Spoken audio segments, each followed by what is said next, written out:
The Book of Ecclesiastes. Ecclesiastes, chapter 1. The words of the teacher, son of David, king of Jerusalem. Meaningless, meaningless, says the teacher. Utterly meaningless. Everything is meaningless. What do people gain from all their labors, in which they toil under the sun? Generations come and generations go, but the earth remains forever. The sun rises and the sun sets, and hurries back to where it rises. The wind blows to the south and turns to the north. Round and round it goes, ever returning on its course. All streams flow into the sea, yet the sea is never full. To the place the streams come from, there they return again. All things are wearisome, more than one can say. The eye never has enough of seeing, nor the ear its fill of hearing. What has been will be again. What has been done will be done again. There is nothing new under the sun. Is there anything of which one can say, "Look, this is something new"? It was here already long ago. It was here before our time. No one remembers the former generations, and even those yet to come will not be remembered by those who follow them. I, the teacher, was king over Israel in Jerusalem. I applied my mind to study and to explore, by wisdom, all that is done under the heavens. What a heavy burden God has laid on mankind. I have seen all the things that are done under the sun. All of them are meaningless. They're chasing after the wind. What is crooked cannot be straightened. What is lacking cannot be counted. I said to myself, "Look, I have increased in wisdom more than anyone who has ruled over Jerusalem before me. I have experienced much of wisdom and knowledge." Then I applied myself to the understanding of wisdom, and also of madness and folly. But I learned that this too is a chasing after the wind. For with much wisdom comes much sorrow. The more knowledge, the more grief.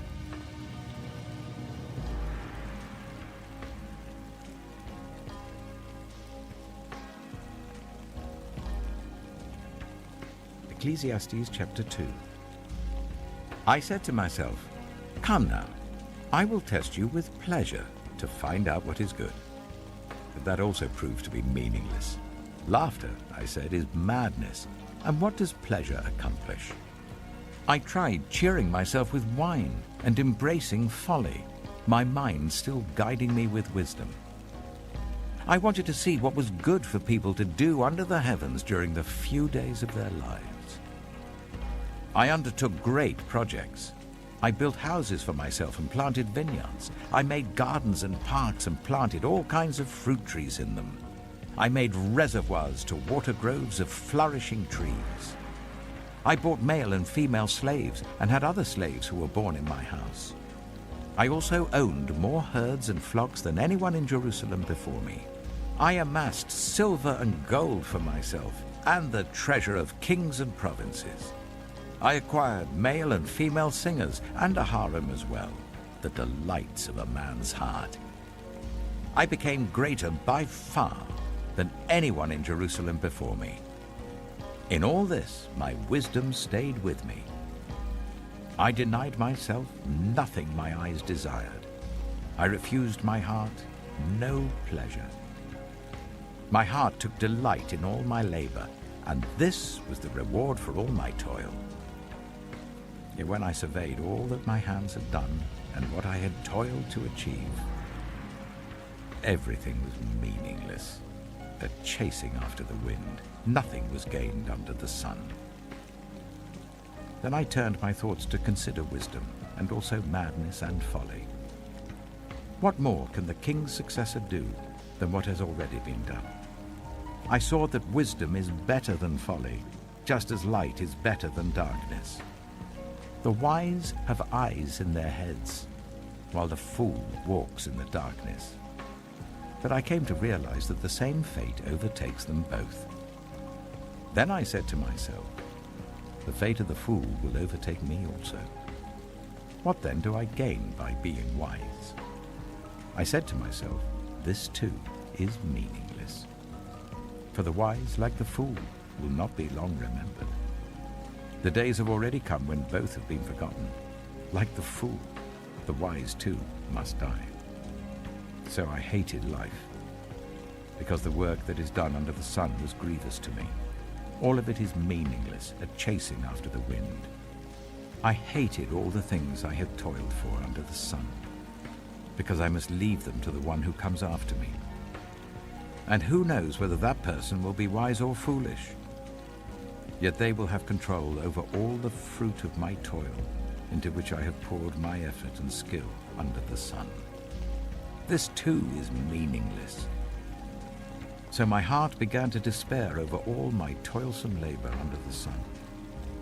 For a person may labor with wisdom, knowledge, and skill, and then they must leave all they own to another who has not toiled for it. This too is meaningless and a great misfortune. What do people get for all the toil and anxious striving with which they labor under the sun? All their days, their work is grief and pain. Even at night, their minds do not rest. This too is meaningless. A person can do nothing better than to eat and drink and find satisfaction in their own toil. This too, I see, is from the hand of God, for without him, who can eat or find enjoyment? To the person who pleases him, God gives wisdom, knowledge, and happiness, but to the sinner, he gives the task of gathering and storing up wealth to hand it over to the one who pleases God. This too is meaningless, a chasing after the wind.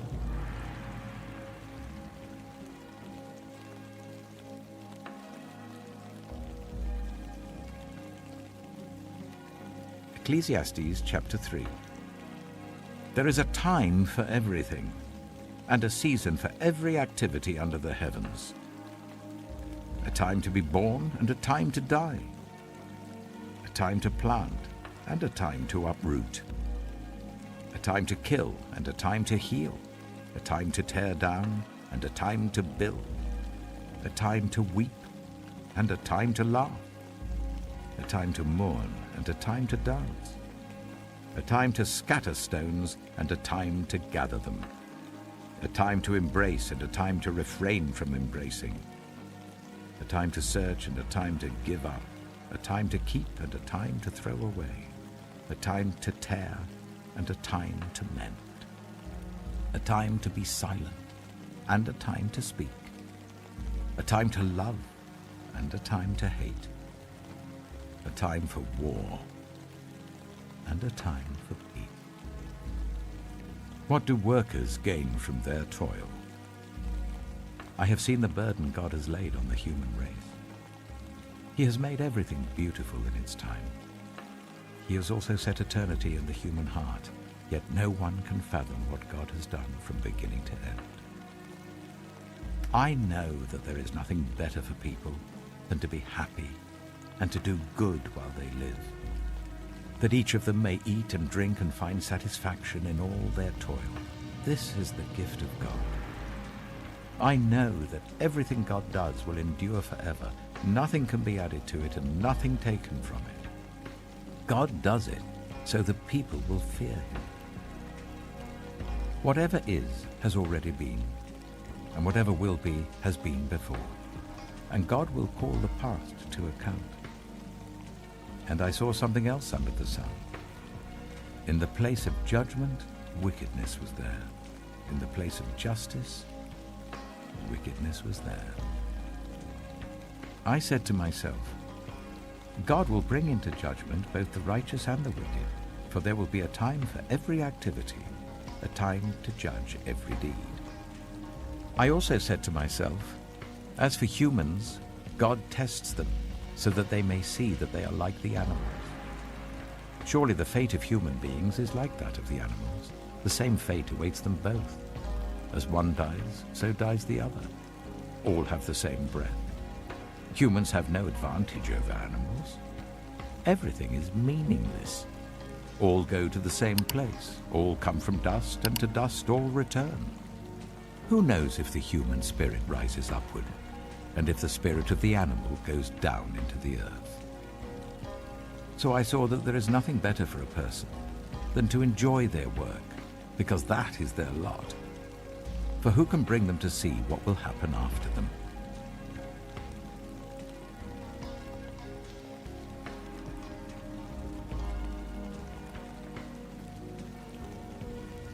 Ecclesiastes chapter 4. Again I looked and saw all the oppression that was taking place under the sun. I saw the tears of the oppressed, and they have no comforter. Power was on the side of their oppressors, and they have no comforter. And I declared that the dead, who had already died, are happier than the living who are still alive. But better than both is the one who has never been born, who has not seen the evil that is done under the sun. And I saw that all toil and achievement spring from one person's envy of another. This too is meaningless, a chasing after the wind. Fools fold their hands and ruin themselves. Better one handful with tranquility than two handfuls with toil and chasing after the wind. Again I saw something meaningless under the sun. There was a man all alone. He had neither son nor brother. There was no end to his toil. Yet his eyes were not content with his wealth.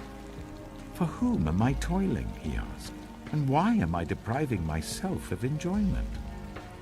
This too is meaningless, a miserable business. Two are better than one, because they have a good return for their labor. If either of them falls down, one can help the other up. But pity anyone who falls and has no one to help them up. Also, if two lie down together, they will keep warm. But how can one keep warm alone? Though one may be overpowered, two can defend themselves. A cord of 3 strands is not quickly broken. Better a poor but wise youth than an old but foolish king who no longer knows how to heed a warning. The youth may have come from prison to the kingship, or he may have been born in poverty within his kingdom. I saw that all who lived and walked under the sun followed the youth, the king's successor. There was no end to all the people who were before them, but those who came later were not pleased with the successor. This too is meaningless, a chasing after the wind.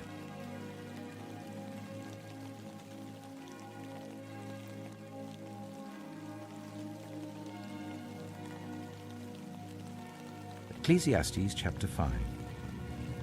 Guard your steps when you go to the house of God. Go near to listen, rather than to offer the sacrifice of fools, who do not know that they do wrong. Do not be quick with your mouth. Do not be hasty in your heart to utter anything before God. God is in heaven, and you are on earth, so let your words be few. A dream comes when there are many cares, and many words mark the speech of a fool. When you make a vow to God, do not delay to fulfill it. He has no pleasure in fools. Fulfill your vow. It is better not to make a vow than to make one and not fulfill it. Do not let your mouth lead you into sin, and do not protest to the temple messenger, "My vow was a mistake." Why should God be angry at what you say and destroy the work of your hands? Much dreaming and many words are meaningless. Therefore, fear God. If you see the poor oppressed in a district and justice and rights denied, do not be surprised at such things. For one official is eyed by a higher one, and over them both are others higher still. The increase from the land is taken by all. The king himself profits from the fields. Whoever loves money never has enough. Whoever loves wealth is never satisfied with their income. This too is meaningless. As goods increase, so do those who consume them. and what benefit are they to the owners, except to feast their eyes on them? The sleep of a laborer is sweet, whether they eat little or much. But as for the rich, their abundance permits them no sleep. I have seen a grievous evil under the sun. Wealth hoarded to the harm of its owners, or wealth lost through some misfortune, so that when they have children there is nothing left for them to inherit. Everyone comes naked from their mother's womb, and as everyone comes, so they depart. They take nothing from their toil that they can carry in their hands. This too is a grievous evil. As everyone comes, so they depart. And what do they gain, since they toil for the wind? All their days they eat in darkness with great frustration, affliction, and anger. This is what I have observed to be good, that it is appropriate for a person to eat, to drink, and to find satisfaction in their toilsome labor under the sun during the few days of life God has given them, for this is their lot. Moreover, when God gives someone wealth and possessions and the ability to enjoy them, to accept their lot and be happy in their toil, this is a gift of God. They seldom reflect on the days of their life because God keeps them occupied with gladness of heart.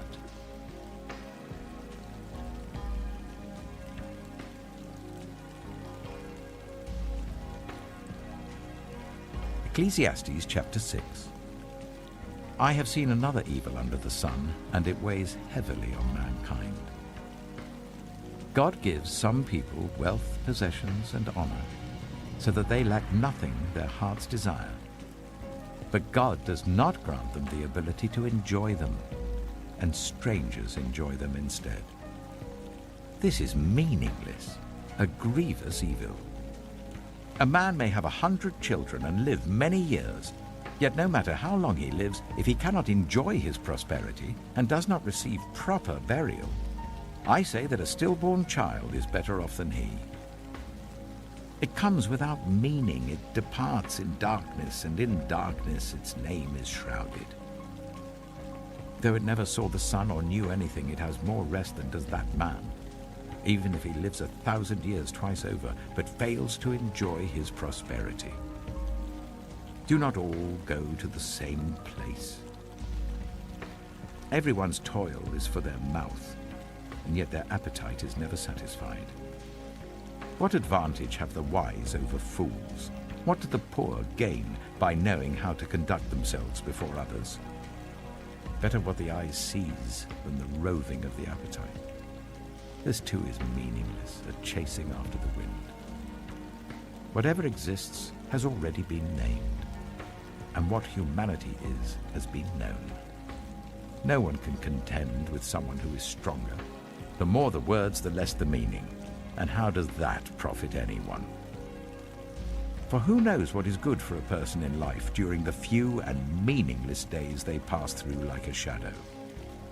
Who can tell them what will happen under the sun after they are gone?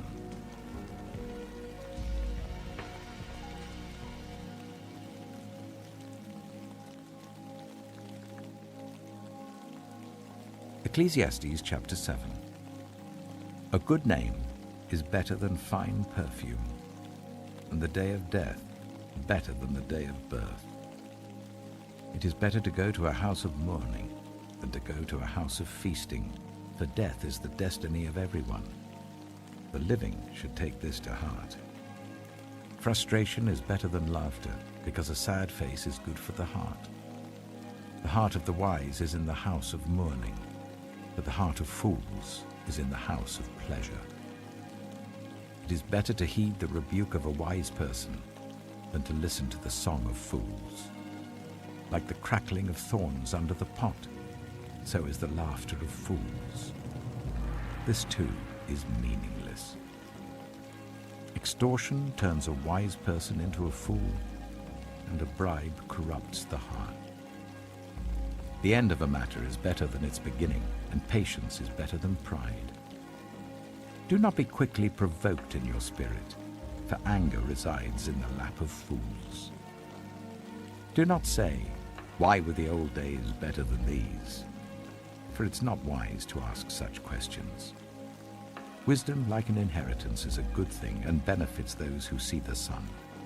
Wisdom is a shelter, as money is a shelter. But the advantage of knowledge is this: wisdom preserves those who have it. Consider what God has done. Who can straighten what he has made crooked? When times are good, be happy. But when times are bad, consider this: God has made the one as well as the other. Therefore no one can discover anything about their future. In this meaningless life of mine, I have seen both of these, the righteous perishing in their righteousness, and the wicked living long in their wickedness. Do not be over-righteous, neither be over-wise. Why destroy yourself? Do not be over-wicked, and do not be a fool. Why die before your time? It is good to grasp the one and not let go of the other. Whoever fears God will avoid all extremes. Wisdom makes one wise person more powerful than 10 rulers in a city. Indeed, there is no one on earth who is righteous, no one who does what is right and never sins. Do not pay attention to every word people say, or you may hear your servant cursing you. For you know in your heart that many times you yourself have cursed others. All this I tested by wisdom, and I said, I am determined to be wise, but this was beyond me. Whatever exists is far off and most profound. Who can discover it? So I turned my mind to understand, to investigate, and to search out wisdom and the scheme of things, and to understand the stupidity of wickedness and the madness of folly. I find more bitter than death the woman who is a snare, whose heart is a trap and whose hands are chains. The man who pleases God will escape her, but the sinner she will ensnare. Look, says the teacher, this is what I have discovered.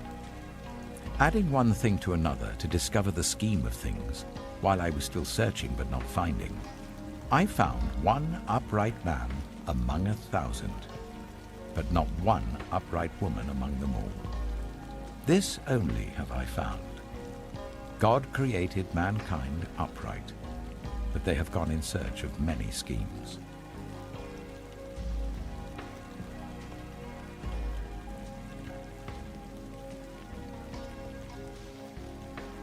Ecclesiastes chapter 8. Who is like the wise? Who knows the explanation of things? A person's wisdom brightens their face and changes its hard appearance. Obey the king's command, I say, because you took an oath before God. Do not be in a hurry to leave the king's presence. Do not stand up for a bad cause, for he will do whatever he pleases. Since a king's word is supreme, who can say to him, "What are you doing?" Whoever obeys his command will come to no harm, and the wise heart will know the proper time and procedure. For there is a proper time and procedure for every matter, though a person may be weighed down by misery. Since no one knows the future, who can tell someone else what is to come? As no one has power over the wind to contain it, so no one has power over the time of their death. As no one is discharged in time of war, so wickedness will not release those who practice it. All this I saw as I applied my mind to everything done under the sun. There is a time when a man lords it over others to his own hurt. Then too I saw the wicked buried, those who used to come and go from the holy place and receive praise in the city where they did this. This too is meaningless. When the sentence for a crime is not quickly carried out, people's hearts are filled with schemes to do wrong. Although a wicked person who commits 100 crimes may live a long time, I know that it will go better with those who fear God, who are reverent before him. Yet because the wicked do not fear God, it will not go well with them, and their days will not lengthen like a shadow. There is something else meaningless that occurs on earth. The righteous who get what the wicked deserve and the wicked who get what the righteous deserve. This too, I say, is meaningless. So I commend the enjoyment of life, because there's nothing better for a person under the sun than to eat and drink and be glad. Then joy will accompany them in their toil all the days of the life God has given them under the sun. When I applied my mind to know wisdom and to observe the labor that is done on earth, people getting no sleep day or night, then I saw all that God has done. No one can comprehend what goes on under the sun. Despite all their efforts to search it out, no one can discover its meaning. Even if the wise claim they know, they cannot really comprehend it.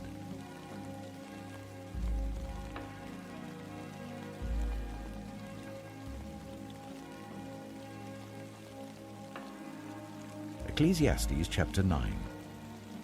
So I reflected on all this and concluded that the righteous and the wise and what they do are in God's hands.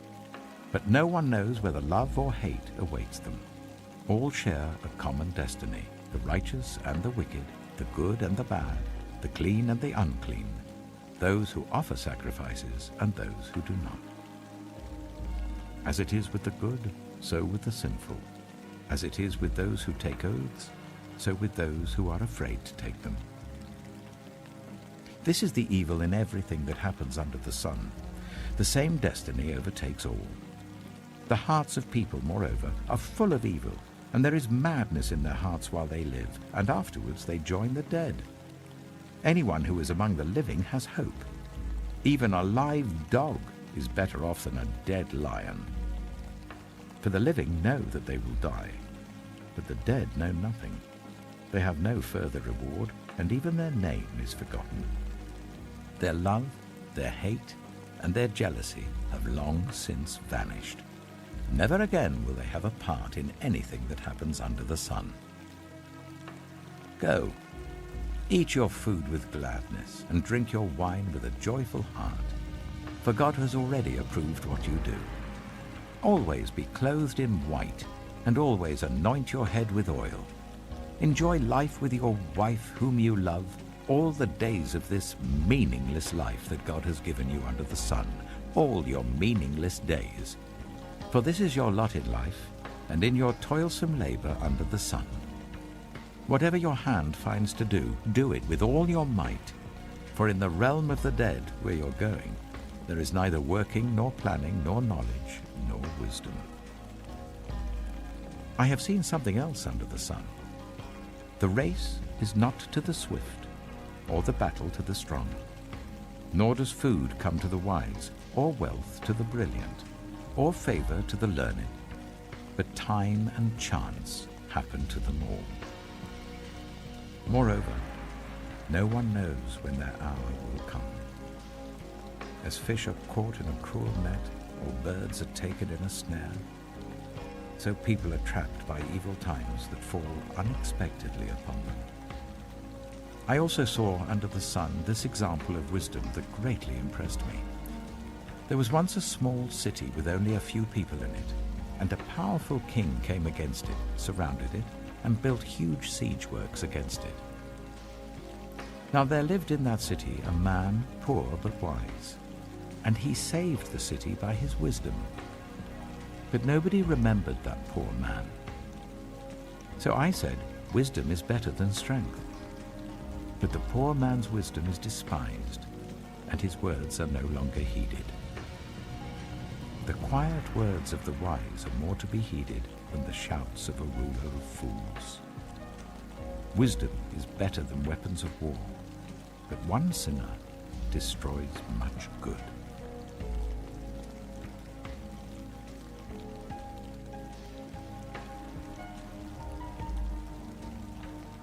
Ecclesiastes chapter 10. As dead flies give perfume a bad smell, so a little folly outweighs wisdom and honor. The heart of the wise inclines to the right, but the heart of the fool to the left. Even as fools walk along the road, they lack sense and show everyone how stupid they are. If a ruler's anger rises against you, Do not leave your post. Calmness can lay great offences to rest. There is an evil I have seen under the sun, the sort of error that arises from a ruler. Fools are put in many high positions, while the rich occupy the low ones. I have seen slaves on horseback, while princes go on foot like slaves. Whoever digs a pit may fall into it. Whoever breaks through a wall may be bitten by a snake. Whoever quarries stones may be injured by them. Whoever splits logs may be endangered by them. If the axe is dull and its edge unsharpened, more strength is needed, but skill will bring success. If a snake bites before it is charmed, the charmer receives no fee. Words from the mouth of the wise are gracious, but fools are consumed by their own lips. At the beginning their words are folly, at the end they are wicked madness, and fools multiply words. No one knows what is coming. Who can tell someone else what will happen after them? The toil of fools wearies them. They do not know the way to town. Woe to the land whose king was a servant and whose princes feast in the morning. Blessed is the land whose king is of noble birth and whose princes eat at a proper time, for strength and not for drunkenness. Through laziness the rafters sag. Because of idle hands the house leaks. A feast is made for laughter, wine makes life merry, and money is the answer for everything. Do not revile the king even in your thoughts, or curse the rich in your bedroom, because a bird in the sky may carry your words, and a bird on the wing may report what you say.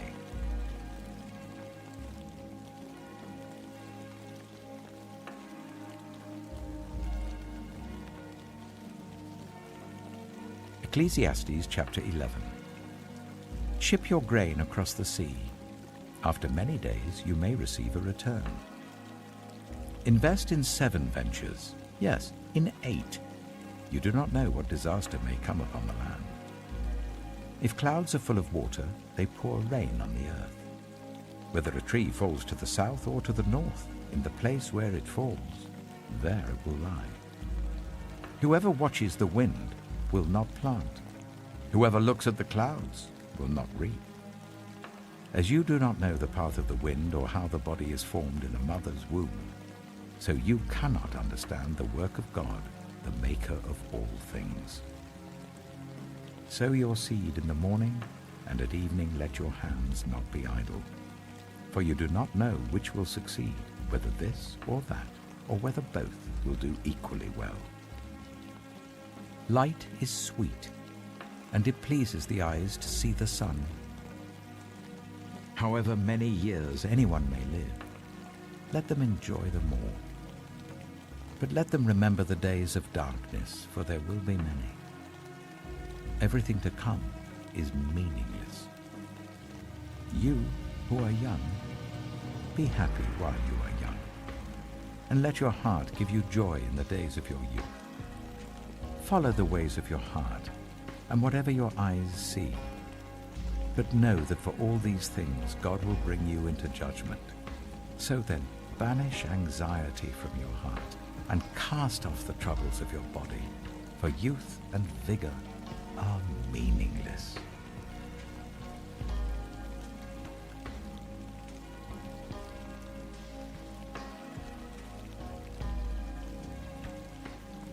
Ecclesiastes chapter 12. Remember your Creator in the days of your youth, before the days of trouble come, and the years approach when you will say, I find no pleasure in them. Before the sun and the light and the moon and the stars grow dark, and the clouds return after the rain, when the keepers of the house tremble and the strong men stoop, when the grinders cease because they are few, and those looking through the windows grow dim, when the doors to the street are closed and the sound of grinding fades, when people rise up at the sound of birds, but all their songs grow faint, when people are afraid of heights and of dangers in the streets, when the almond tree blossoms and the grasshopper drags itself along, and desire no longer is stirred. Then people go to their eternal home, and mourners go about the streets. Remember him before the silver cord is severed and the golden bowl is broken, before the pitcher is shattered at the spring and the wheel broken at the well, and the dust returns to the ground it came from, and the spirit returns to God who gave it. Meaningless, meaningless, says the teacher. Everything is meaningless. Not only was the teacher wise, but also he imparted knowledge to the people. He pondered and searched out and set in order many proverbs. The teacher searched to find just the right words, and what he wrote was upright and true.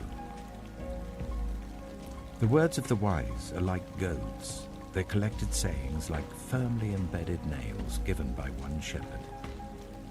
Be warned, my son, of anything in addition to them. Of making many books there is no end, and much study wearies the body. Now all has been heard. Here is the conclusion of the matter.